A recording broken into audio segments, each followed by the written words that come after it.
Jack Lee, and I'm here in Philadelphia, Pennsylvania to talk to John Quinn from Quinn's Plumbing, Heating and Cooling about contractorselling.com.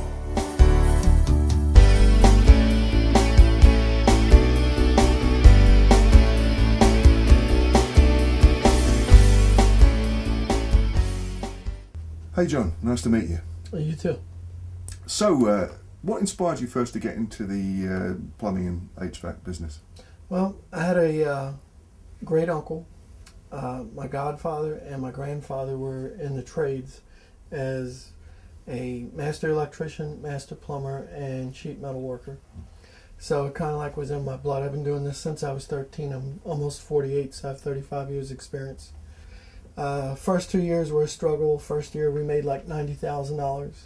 Next year we doubled that, like 170. And then for a few years after that we were consistent, like 180 to $200,000. So we can do the marketing. The problem is finding the people that have what I call people skills or people etiquette. Like I could teach a guy in the back of our shop how to cut a pipe, how to thread it, how to solder, how to weld, how to do electrical work, basic mechanical stuff. What I can't teach him is how to develop a relationship and how to break the ice where the person feels comfortable. Biggest thing I learned is there's no bad time to hire a good employee, but there's always a bad time to hire bad employees.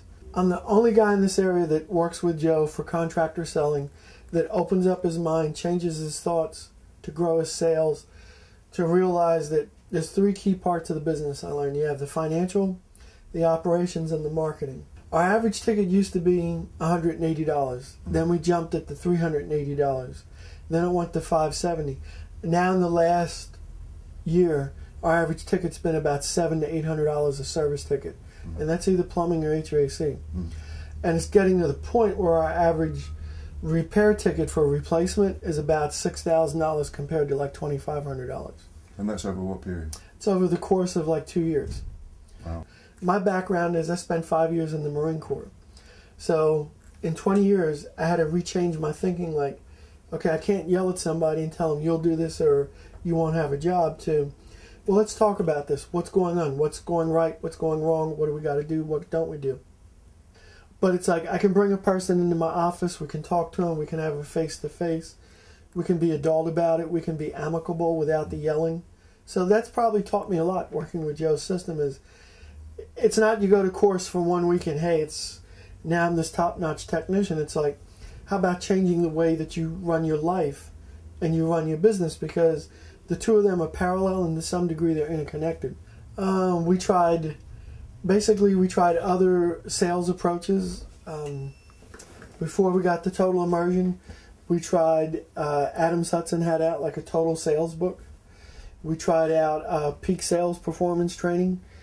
The problem is they all come across as a used car salesman, let's say. You're not very transparent. There's always like, people can pick up with their BS detector, let's say, that you're trying to sell them something.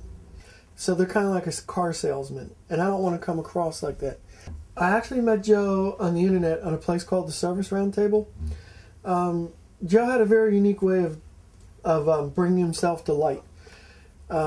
He was on there with several other people, and they would talk about different sales techniques or different secrets about what successful contractors do.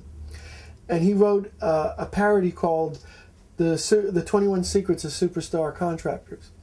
And what he would do is every week or every other week, he would put like a little bit out there.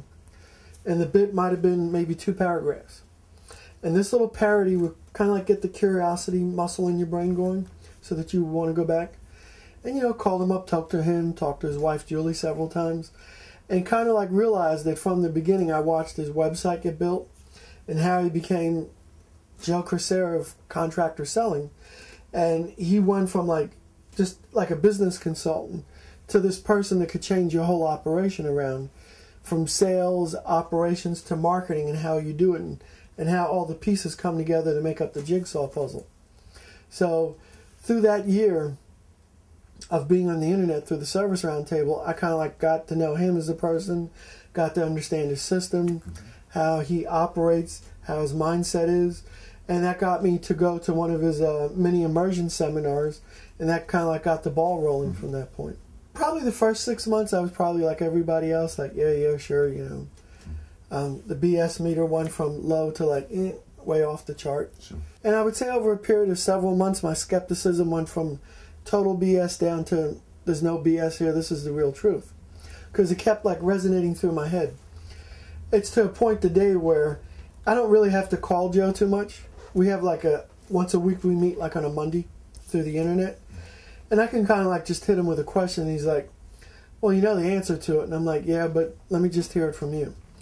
Or he's like, well, that's a good question. Since you're the owner, what would you do?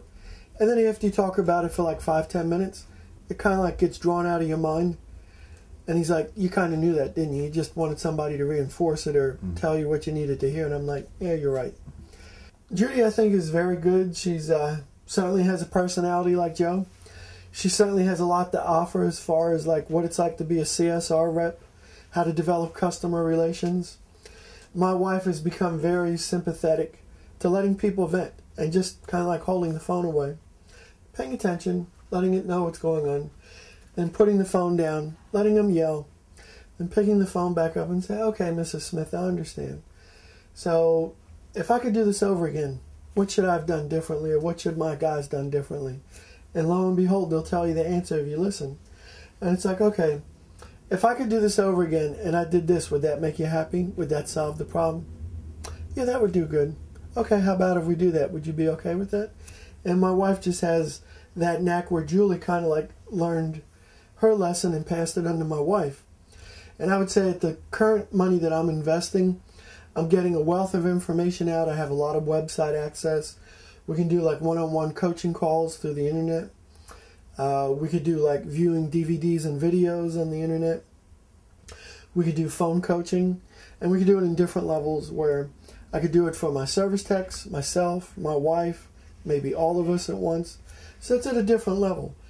Certainly, I would say tenfold what you get out of it compared to what you put into it. So it's definitely worth the investment. So it's good to have somebody like Joe and Julie that could come in and say, you know what, you need to open up your mind and change this because you could change the outcome of what you're doing. And I think anybody in this business or the mechanical or electrical trades would benefit by opening up how they work and how they're going to change their outlook in the way things get done. I would recommend that anybody that's struggling, that's going through what I went through, try it out for 30 days. If you don't like it, give up your membership. If it works for you, keep on going and invest in it. It'll certainly give you payback tenfold.